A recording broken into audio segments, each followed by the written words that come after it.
Welcome to Salad with a Side of Fries. I'm your host, Jenn, talking wellness and weight loss for real life.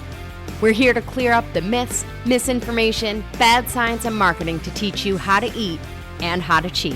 Are you ready? I'm having salad with a side of fries.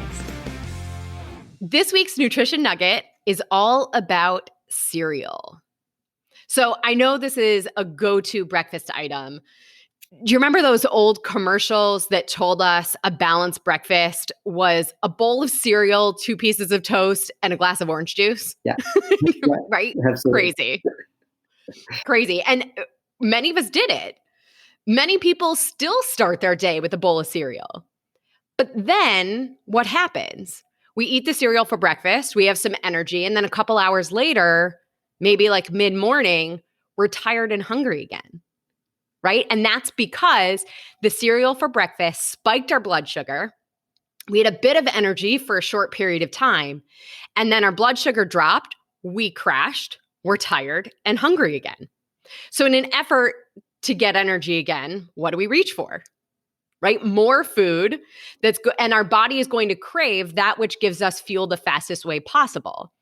Our body is looking for fast energy.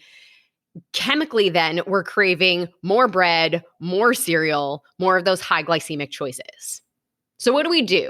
Because here we're all about balance, and we're never going to say go the rest of your life without eating cereal, right? Just not reasonable. So for those of you who join us often, you know our mantra, protein and fiber at every meal makes your moving fat no big deal. So how does cereal fit into this? I've got you.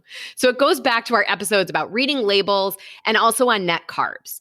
So you're going to read the labels of your cereals, choose the one that has the lowest net carb possible. But truth be told, you're going to be hard pressed to find a cereal that offers you single digit net carbs. There are a couple out there, but they're not in your typical grocery store. And like I said, we're all about being reasonable. So here's how we can do it. Read the label, see what you can find, like I said, that's as low in net carbs as possible. And no matter what the net carbs are, we want to choose something that has at least 5 grams of protein and at least 5 grams of fiber and less than 5 grams of fat. Remember that rule of 5. And then read the ingredients to be sure that it's actually made of whole or sprouted grains. From there, we're going to build our meal. Remember, protein and fiber. And we also want some quality fat. So what can you add to your cereal to give you some extra fiber? Fruit is an awesome one, right? That's really my go-to, especially with cereal. And then you can add some protein and quality fat with some nuts. We talked about nuts on last week's nutrition nugget, so I'll send you guys there for more on the nut front. I've also been in a situation with limited options years ago. I was a photo shoot producer and traveling for work, and the breakfast options were really limited on the photo shoot. So I actually made a protein shake and used that as almost like the milk with the cereal. Again, trying to get that protein and fiber to keep us balanced. Perhaps, remember too, it doesn't need to be everything coming from one source. So we can get a little bit of protein from the nuts and maybe maybe a protein shake or the milk or an egg coupled with it. And then maybe you don't even necessarily need a full serving of that cereal. Maybe you can add it in. So for another breakfast example, maybe you're having low-fat Greek yogurt or low-fat cottage cheese, adding some almonds and walnuts, some berries, and then sprinkle the cereal over it for some texture. You're getting your cereal fix, but avoiding that spike and crash from cereal for breakfast. Sound good? That sounds great. I think breakfast is my hardest meal for sure, because I just run out of options and I find myself eating eggs almost every day, right? Some oatmeal almost every day. So I think that's really valuable just to mix it up a little bit. I'm going to put some protein in, maybe some muesli cereal or something like that. Get that. I like that a lot. Yeah. And that actually, you just brought it up, the oatmeal, the hot cereal thing. So really quick to touch on it, you want to make sure that your hot cereal is starting from a grain and a form as close to nature as possible. So that means choosing the steel cut oats. Avoid the instant oats, the quick 1 minute, cook time options, because realize to get the grain to cook in a minute or a few seconds, or maybe even just by adding hot water, right? They have to be processed to be able to do that. That processing can actually change the nutritional value of the food.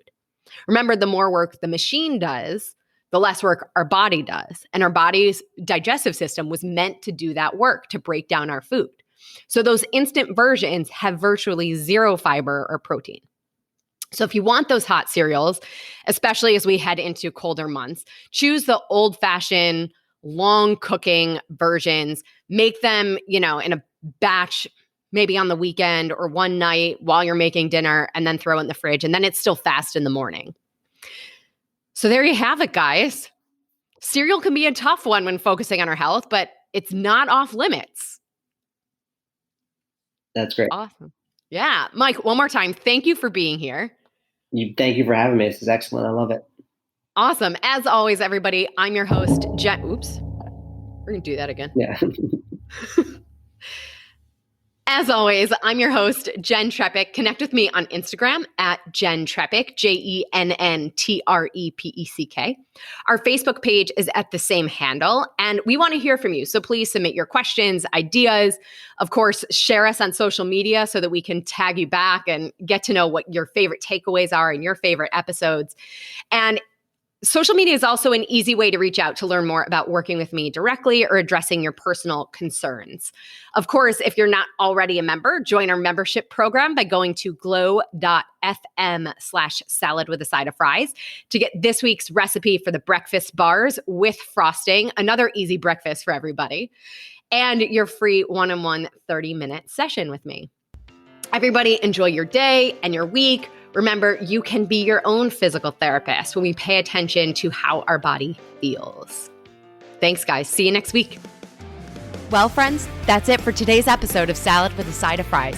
Congratulations for making yourself and your health a priority. Thanks so much for joining us. Be sure to click subscribe or follow on your favorite podcast platform, share us with a friend, and we'll be back next week. Always remember, you deserve it and you are worth it. Happy healthy.